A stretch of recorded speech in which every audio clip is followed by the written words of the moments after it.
The wonderful entertainers who have donated their services to be here tonight, Ray Charles, all the others that are here. I know that if I start on names, I know that Wayne Newton is one, and I'm so grateful to him because Wayne, throughout the whole campaign, was just constantly working on our behalf. In this month's podcast, we present the man known as Mr. Las Vegas, the illustrious Wayne Newton. Wayne Newton was born Carson Wayne Newton on April 3, 1942, in Norfolk, Virginia, to parents Patrick Newton, an auto mechanic, and Evelyn Smith Newton. His father, Patrick, served in the U.S. Navy during World War II.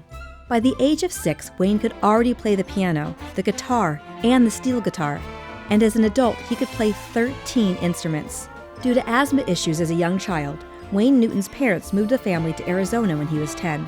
As a young child, Wayne and his older brother Jerry began singing in local clubs, theaters, and fairs. After winning a local televised talent show in 1958, the brothers were given their own television show called Rascals and Rhythm.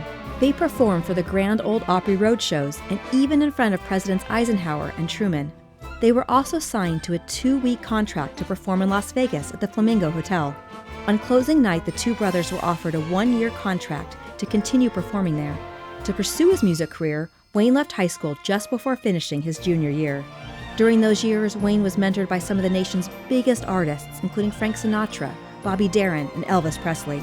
At age 18, Wayne intended to join the U.S. military, but because of his asthma, he was given a 1Y rejection, which means he was qualified to serve only in the event of a major emergency.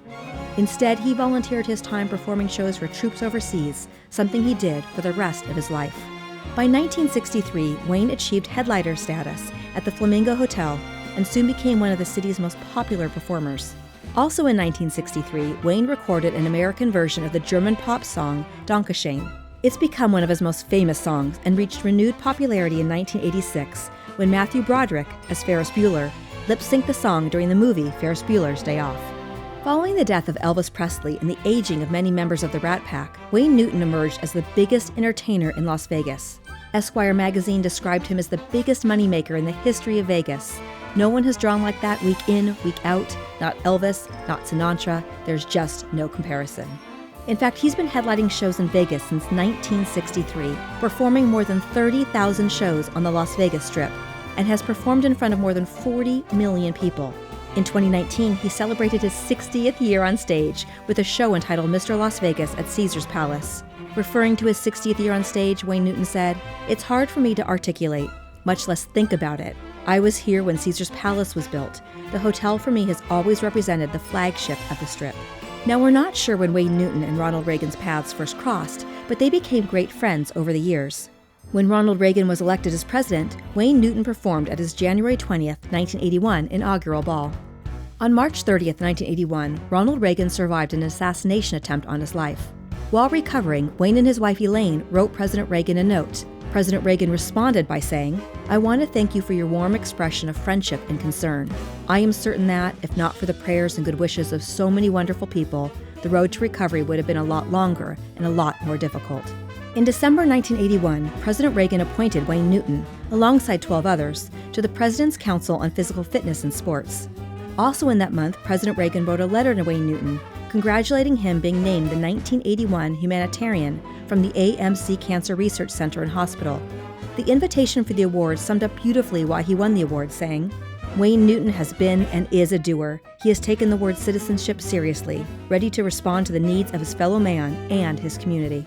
The AMC Cancer Research Center is proud to salute Wayne Newton as one uniquely deserving of the Humanitarian Award.